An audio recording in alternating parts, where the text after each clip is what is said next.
Hello, everybody. It's Rick Ruby. Welcome to this week's episode of the Street Smart Millionaire. 4th of July coming up this weekend. I got my kids and grandkids in from Florida. We're going to be staying at the lake. We're going to be swimming in the pool. We're going to take the boat out and the jet skis out. I got all the batteries charged up, so we're all ready to go. We'll go to the farm and take care of the animals. My youngest daughter came in from Florida a couple days early because she wants the kids to have 2 or 3 days of farm experience. So they're out there with my farmer.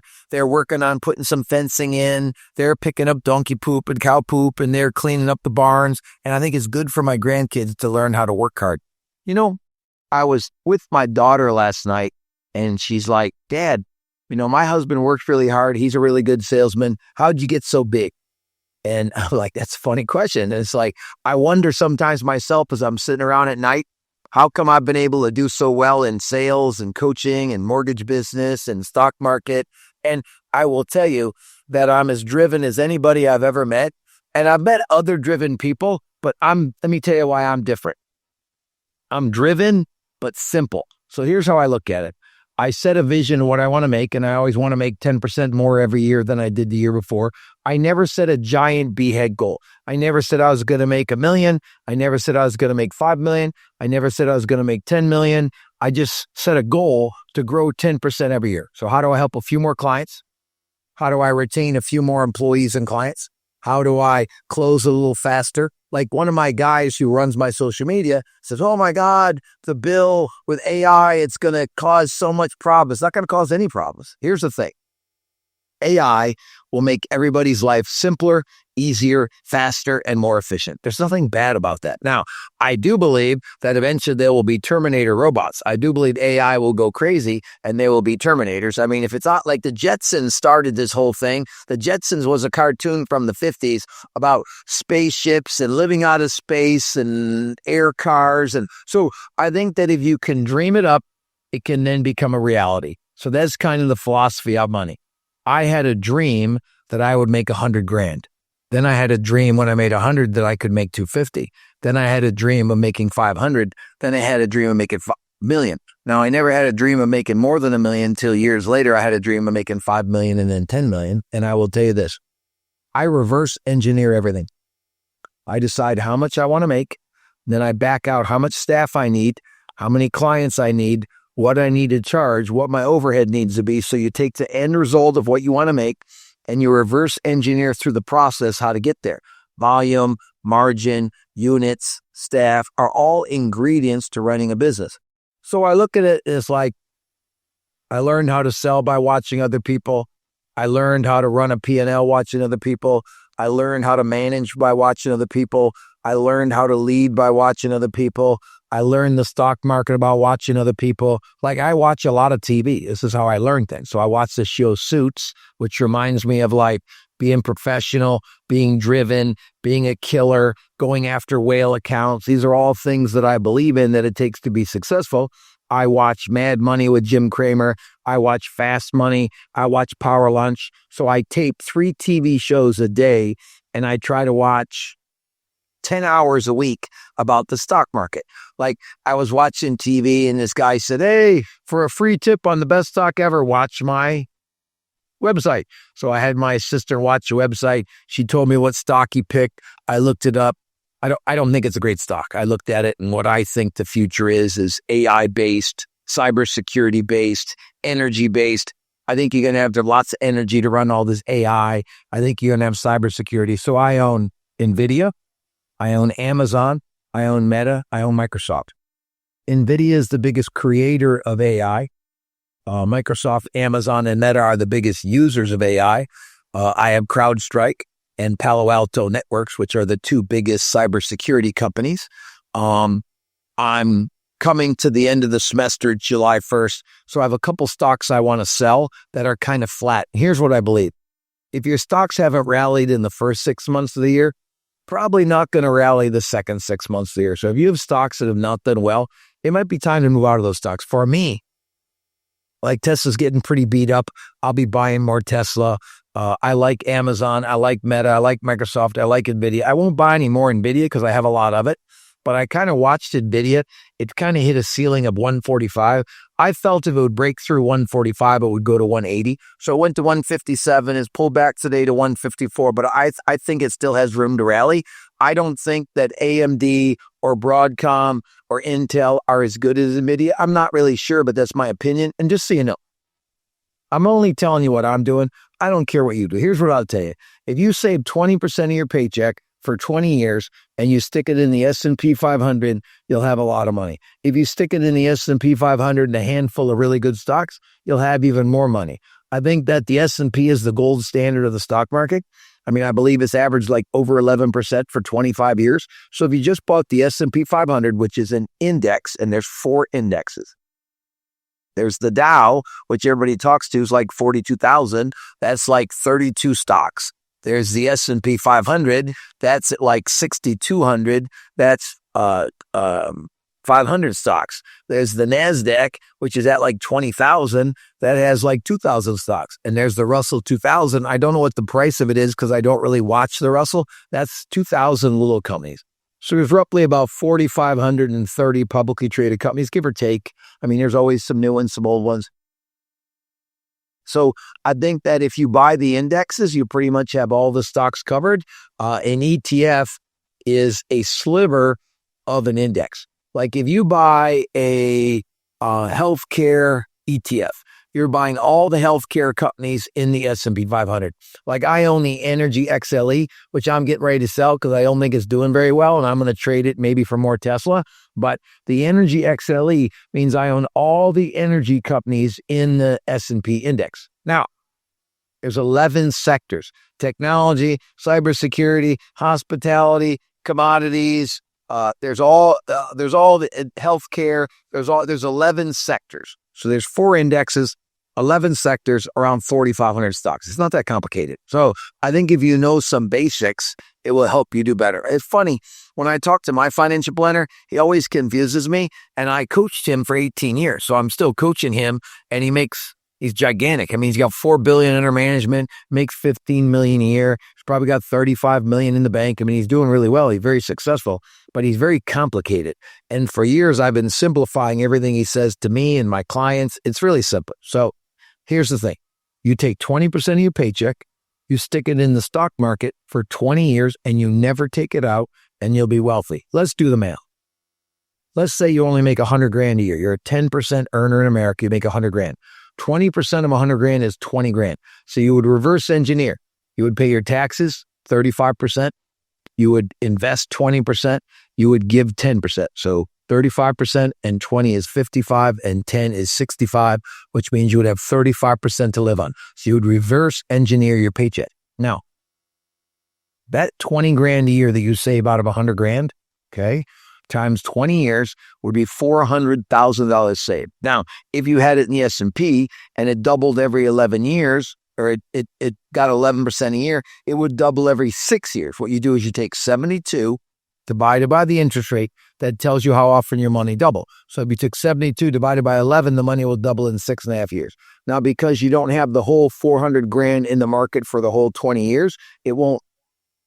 So let's say it doubles every 10 years instead of 6 years. So the 400 turns into 800, turns into $1.6 million. So if you make $100,000 a year and you save $20,000 every year for 20 years, you'll have $1.6 million in the bank. Now, if you multiply that out, if you make 200 or 500 or $1 million, I mean, there's great opportunities in the stock market with compounding to really blow up.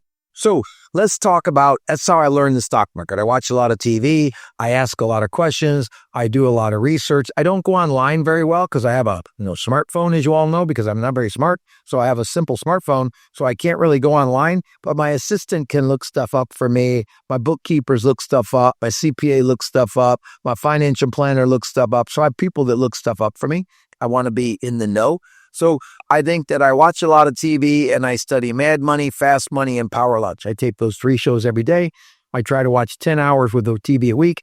I watch it late at night after my wife goes to bed. I sit there with a notepad and I take notes. So I watch the TV show Suits. It's about being a professional salesman, chasing whales, landing the big client, fixing problems, dealing with each other, dealing with staff. It reminds me of the coaching business and the mortgage business. So I watch Suits and I watch a lot of TV to learn about sales and about money. I learned some good things and I learned some bad things. Then I take a lot of practical experience. Like I've lost a lot of employees. I've lost a lot of clients. I've pissed a lot of people off. So I've tried to learn from all them mistakes and all them shortcomings. Like I'll give you an example. I have 70 new clients starting a coaching relationship with me starting this next week. I have 40 that left me, and I have 3 coaches that are no longer with me, and I have 4 new coaches coming with me. So I'd fired a coach that wasn't keeping my clients. I had a coach quit, and I had a client that wanted more money, and we couldn't come together on terms. So I promoted 4 coaches that I've been training. I have 70 new clients that went to the event. All are coming in my level 3 and level 4. They're either paying me $24,000 a year. They're paying me $40,000 a year. They're raising their hands saying, Rick, teach me how to be wealthy and balanced. And I'm going to teach them how to be wealthy and balanced. Now I had 40 that quit me because they didn't feel I could help them be wealthy. So I let them down. So if I would have known the 40 were struggling earlier, I would have fixed it. Like I had a branch manager at one of my 7 mortgage branches call me last night, say one of the loan reps was struggling. I called that loan rep. I worked on her issues. I gave her a path for her future. I helped her get a better commission now. And we're all going forward and moving on. So I think that I attack problems. And most of you, when a problem comes up, you kind of ignore it and hope it goes away. It's not going to go away in your marriage. It's not going to go away in your health. It's not going to go away with your kids. Your problems are not going to go away. So you need to address them or escalate them. Addressing them is my employees and coaches try to fix my clients. Escalating is they can't fix it. They bring it to me. So this is how I learn. So I started off in the furniture business as a salesman. Then I got in the mortgage business as a salesman. Then I got in the coaching business as a presenter. And I've worked my way up to now I'm a really good mortgage man and I'm a really good coach. And I look at 41 years in the mortgage business, 30 years in the coaching business, 8 mentors, hundreds of employees that I have 200 employees now. I probably had 100 employees work for me through the years. Currently I have 340 level 3s that pay me $40,000, 105 level 2s pay me $24,000, 500 level 1s that pay me $10,000, 1,000 in my subscription that pay me $99 a month. So I probably have, 2,000 clients that I got to take care of. And I've lost thousands of clients and I've had thousands of clients. And I think that I take the losses really painful and I take the victories as just kind of like, I don't get overexcited about a victory. I get overexcited about fixing problems.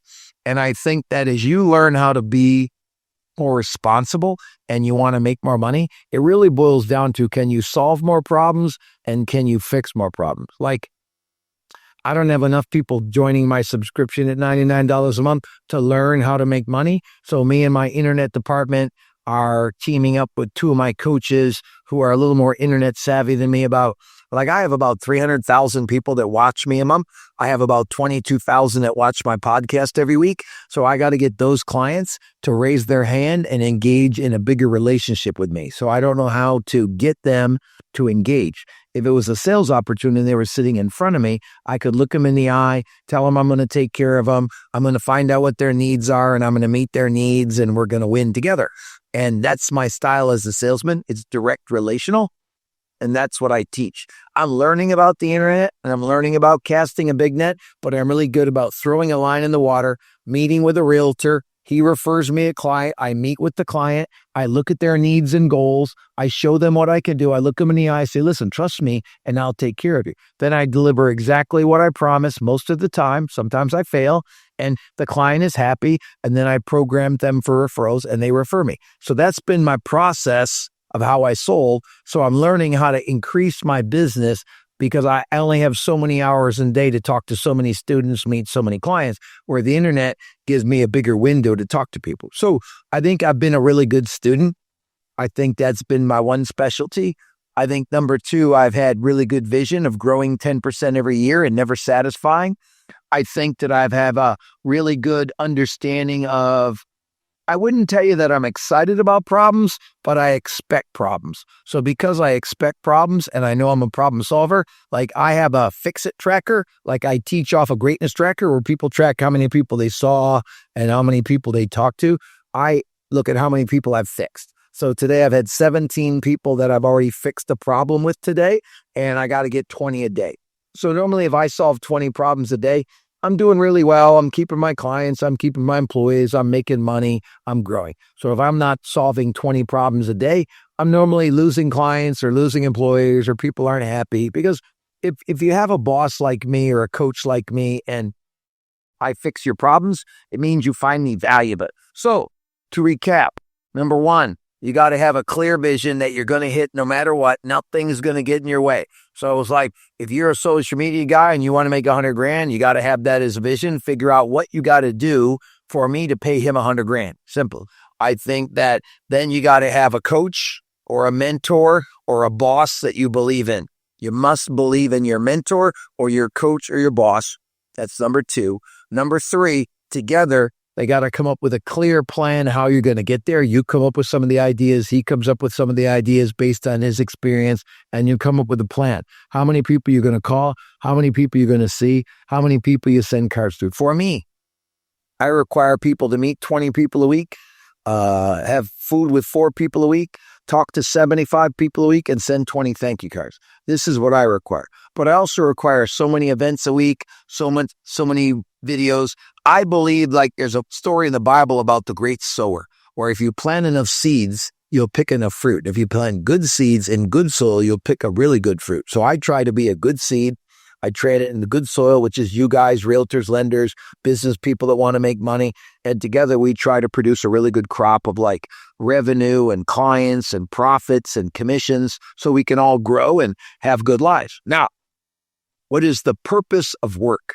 The purpose of work is to provide for your family, pay the bills, get a retirement, create a legacy. That's the order of money. First, you want to pay your bills, place to live, food, clothing, car, shelter.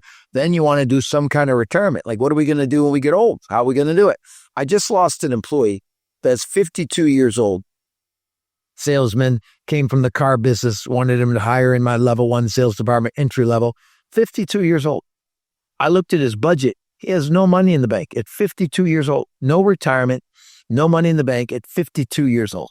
Now, if that's the path you're on right now, I'm telling you, he shouldn't have quit me. He should have been like, boss, help me get better. Tell me what I need to do to make money. Help me get through the hard stuff. So basically what this guy has done is there's a brick wall and you hit the brick wall and you stop.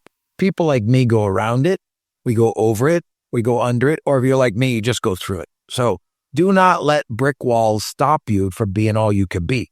So you have a vision, you have a coach or a mentor, you have a plan, then you got to execute the plan at a high level, then you got to have accountability, then you only get to celebrate the little victories. Like I had 245 closings in June for $81 million. It's a pretty good month. Woo! We celebrated, then we move on. In May, I made 55 points profit, which was a record. I'm trying to make 40 basis points profit. Basis points is a lender term. So it's like really 45% of 1% of the revenue is what I'm trying to make in profits. So had made 55 points. That was really good.